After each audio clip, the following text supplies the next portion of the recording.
Iran ने अपनी currency riyal से 4 जीरो हटाने का फैसला कर लिया। इस फैसले को ईरान की संसद की मंजूरी भी मिल गई।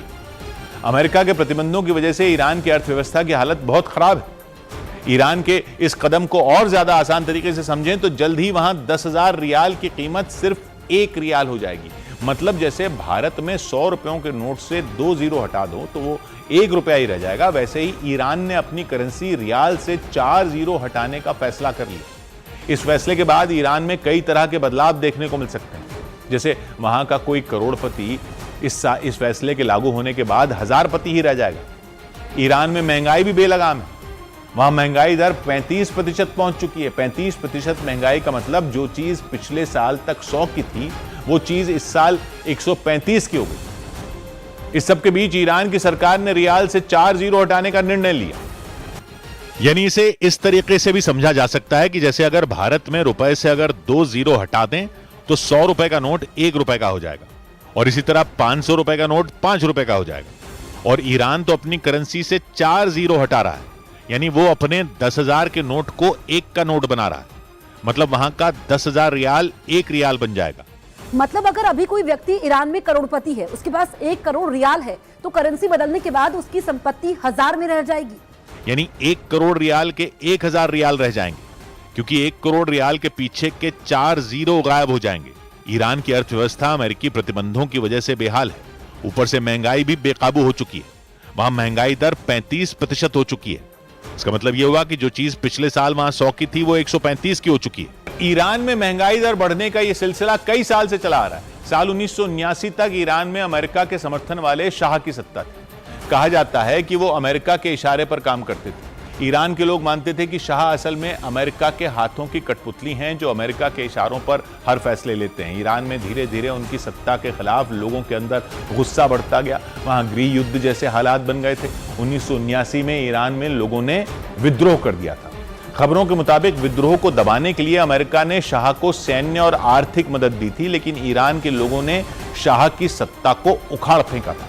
शाह की सत्ता जाने के बाद ईरान में आयतुल्लाह खुमैनी की सरकार आ गई थी, लेकिन अमेरिका इससे बुरी तरह चिढ़ गया था। अमेरिका ने ईरान में सत्ता बदलते ही उस पर प्रतिबंधों की जड़ी लगा दी थी। अमेरिका ने ईरान पर तो प्रतिबंध लगाए ही, उसने ईरान के साथ कारोबार करने वाले देशों पर भी बैन लगाने शुरू कर दिए थे। ईरान की ज्यादातर कमाई तेल से होती थी, लेकिन अमेरिका प्रतिबंधों की वजह से ईरान में तेल का प्रोडक्शन अमेरिका के प्रतिबंधों की वजह से ईरान में तेल का प्रोडक्शन 1/3 हो गया। ईरान की अर्थव्यवस्था पटरी से उतर गई और वहां गरीबी और महंगाई चरम पर पहुंच गई। अमेरिका ने इसके बाद भी ईरान पर प्रतिबंधों में कोई ढील नहीं दी। यानी अमेरिका के साथ उसकी दुश्मनी भी काफी पुरानी है। ईरान 1979 से अमेरिका से लड़ रहा है। 1979 में वहां इस्लामी क्रांति हुई थी। उस वक्त वहां अमेरिका के समर्थन वाले शाह का शासन था, लेकिन क्रांति के दौरान लोगों ने शाह की सरकार को उखाड़ फेंका था और आयतुल्लाह खुमैनी की सरकार आ गई थी। इसके बाद तो अमेरिका को वहां से भागना पड़ गया था। तभी से अमेरिका ने ईरान पर चूड़ियां टाइट करनी शुरू कर दी थी। अमेरिका ने ईरान पर इस्लामी क्रांति के बाद से कई तरह के प्रतिबंध लगाने शुरू कर दिए थे। अमेरिका ने ईरान के व्यापार पर तरह तरह की बंदिशें लगा दी थी। इतना ही नहीं, जो भी देश ईरान से व्यापार करते थे, अमेरिका उन पर भी प्रतिबंध लगाने बैठ जाता था। और ईरान की ज्यादातर कमाई तेल से होती थी। 1978 में ईरान रोजाना 50-60 लाख बैरल तेल दुनिया को बेचता था, लेकिन अमेरिका ने प्रतिबंध लगाए तो प्रोडक्शन घटकर 1/3 रह गया, यानी सिर्फ 20 लाख बैरल रोज के। ईरान की जीडीपी का हाल तो और बुरा हो गया। अमेरिकी प्रतिबंधों की वजह से ईरान की जीडीपी बढ़ने की दर उस वक्त मुश्किल से सिर्फ 2% रह गई थी। और हुआ यह कि वहां के लोगों की कमाई बढ़ने के बजाय घटने लग गई। ईरान की कमाई का सबसे बड़ा जरिया तेल का कारोबार था। अमेरिका ने इस्लामी क्रांति के बाद ईरान पर शिकंजा कस दिया था। अमेरिका ने ईरान के तेल के कारोबार पर कई तरह के प्रतिबंध लगा दिए थे। तेल बेचकर होने वाली ईरान की विदेशी कमाई लगभग खत्म हो गई। सरकार का खजाना भी खाली होने लगा था। ईरान की करेंसी रियाल की कीमत गिरती चली गई, जबकि डॉलर लगातार महंगा होता चला गया। 46 साल पहले $1 लगभग 70 रियाल का था। मतलब $1 देकर 70 रियाल लिए जा सकते थे, लेकिन आज के समय में $1 की कीमत 10 लाख रियाल हो चुकी। इस्लामी क्रांति के 46 साल बाद भी ईरान की अर्थव्यवस्था अमेरिका के प्रतिबंधों से उबर नहीं सकती। ईरान के लोगों की कमाई आधी हो गई, महंगाई आसमान पे पहुंच गई। रियाल की वैल्यू घटने से वहां आम लोगों को करोड़ों में तनख्वाह थी तो मिल रही थी, लेकिन करोड़ों की तनख्वाह से भी उनका काम नहीं चल पा रहा था। क्योंकि डॉलर महंगा होता गया और रियाल गिरता चला गया। 1979 में जब इस्लामी क्रांति हुई थी तो $1 लगभग 70 रियाल का था। मतलब $1 देने पर 70 रियाल मिलते थे या फिर 70 रियाल देकर $1 मिलता था। लेकिन 1979 से लेकर अब तक 46 साल हो गए। 46 साल तक ईरान की जीडीपी लगभग वहीं रही, कोई खास बढ़त उसमें हुई नहीं। लोगों की कमाई बढ़ने की बजाय आधी हो गई। महंगाई सालों साल 20-20, 30-30, 35-35% बढ़ती रही। नतीजा ये हुआ कि जो $1 70 रियाल का था वो आज 10 लाख रियाल में मिलता है। मतलब 10 लाख रियाल देने पर $1 मिल पाता है। ईरान में एक आदमी की महीने की तनख्वाह के आंकड़े तो और ज्यादा हैरान करने वाले हैं। ईरान में एक आम आदमी की महीने की तनख्वाह 5 करोड़ रियाल होती है। ये किसी बड़े अफसर या बड़े आदमी की तनख्वाह नहीं, बल्कि वहाँ के एक आम आदमी की तनख्वाह। यानी ईरान में एक आम आदमी औसतन 50-60 करोड़ रियाल तनख्वाह के तौर पर पाता है हर साल। और ये मिडिल क्लास की एवरेज टाइप की सैलरी की बात हो रही है। अच्छी पोजीशन पर काम करने वाले लोगों की तनख्वाह तो इससे और बहुत ज्यादा होती है। लेकिन इस भारी भरकम तनख्वाह के बावजूद वहां के आम आदमी की जरूरतें पूरी नहीं हो पाती। वजह है भयानक महंगाई। ईरान में महंगाई दर 35%। एक टाइम का खाना खरीदने में लाखों रियाल खर्च करने पड़ते हैं। बस और टैक्सी का किराया भी लाखों रियाल में देना पड़ता है। महंगाई दर ज्यादा होने की वजह से चीजों के दाम भी बेहद तेजी से बढ़ जाते हैं। इस वजह से लोग जल्दी से जल्दी और ज्यादा से ज्यादा पैसे खर्च करके खरीदारी करते हैं।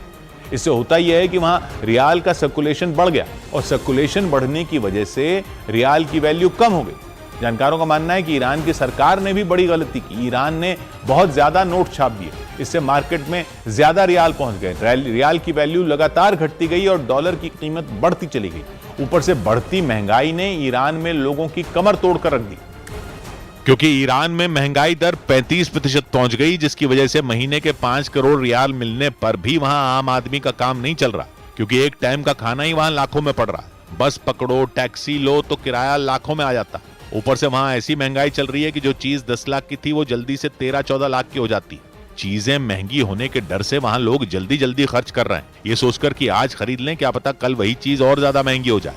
जब लोग जल्दी जल्दी ज्यादा खर्च कर रहे हैं तो पैसा सर्कुलेशन में बढ़ रहा है। यानी जब रियाल सर्कुलेशन में ज्यादा हो गए तो वहां उसकी वैल्यू कम हो गई। ईरान की सरकार ने भी इन सालों में नोट भी बहुत ज्यादा छाप दी। हुआ ये कि मार्केट में नोट ज्यादा हो गए और जो चीज ज्यादा होती है उसकी वैल्यू कम होती जाती है। जिस चीज की शॉर्टेज होती है वो महंगी होती जाती है। तो नोट छापने से हुआ ये कि रियाल तो बहुत ज्यादा हो गए लेकिन उनकी वैल्यू और कम होती चली गई। वैल्यू कम होती गई तो सरकार ने और नोट छाप दी और नोट छापने से वैल्यू और ज्यादा कम होती गई। करते करते यह हाल हो गया कि मार्केट में $1 10 लाख रियाल का हो गया। यानी रियाल की कीमत कौड़ियों की भी नहीं रही। ईरान में लोगों को लाखों करोड़ों में तनख्वाहें तो मिल रही हैं, लेकिन बेकाबू महंगाई की वजह से लाखों करोड़ों तनख्वाह पाने वाले लोगों की परेशानी खत्म नहीं हुई। सरकार ने लाखों करोड़ों के आंकड़ों को तो ठीक करने का फैसला कर लिया। सरकार ने अपनी करेंसी रियाल से 4 जीरो हटाने का ऐलान कर दिया। हालांकि जानकारों का कहना है कि इससे वहां की मूल समस्या खत्म नहीं होगी। रियाल से 4 जीरो हटा लेने से ईरान में एक ही झटके में महंगाई खत्म हो जाएगी, ऐसा बिल्कुल नहीं है। हाँ, इतना जरूर होगा कि लोगों को लाखों करोड़ों के आंकड़ों से राहत मिल जाएगी। तनख्वाहें करोड़ों में न होकर हजारों में हो जाएंगी। ईरान में लोगों को छोटा मोटा सामान खरीदने पर लंबे लंबे नंबर नहीं लिखने पड़ेंगे। लेकिन वो 1 रियाल से ज्यादा जो 1 रियाल की चीज होगी वो जल्दी 2 रियाल की भी हो जाएगी, क्योंकि महंगाई तो वहां उसी रफ्तार से बढ़नी है। क्योंकि अमेरिका के बैन तो अब भी लगे हुए हैं, प्रतिबंध तो। मूल समस्या तो वहीं की वहीं है, लेकिन हिसाब किताब बस थोड़ा आसान हो जाएगा। क्योंकि रियाल की वैल्यू घटने की वजह से वहां एक रोटी तक 10,000 रियाल में मिलने लगी और आम लोगों की तनख्वाहें लाखों करोड़ों रियाल में पहुंच गई। लेकिन उनके बच्चों के खिलौने भी लाखों करोड़ों में ही मिलने शुरू हो गए। इन लाखों करोड़ों वाले आंकड़ों को ठीक करने के लिए ईरान की सरकार ने उपाय निकाला कि ईरान की सरकार ने रियाल से 4 जीरो हटाने का फैसला लिया, जिससे हुआ यह कि ईरान में 1 करोड़ रियाल के 1,000 रियाल हो गए। तो जिसकी तनख्वाह वहां 5 करोड़ है वो अब 5,000 हो गई। मतलब वहां जो कपड़े करोड़ों रियाल के मिल रहे थे वो अब हजारों रियाल में मिलेंगे। लेकिन जानकारों का मानना है कि इससे मूल समस्या हल नहीं होने वाली।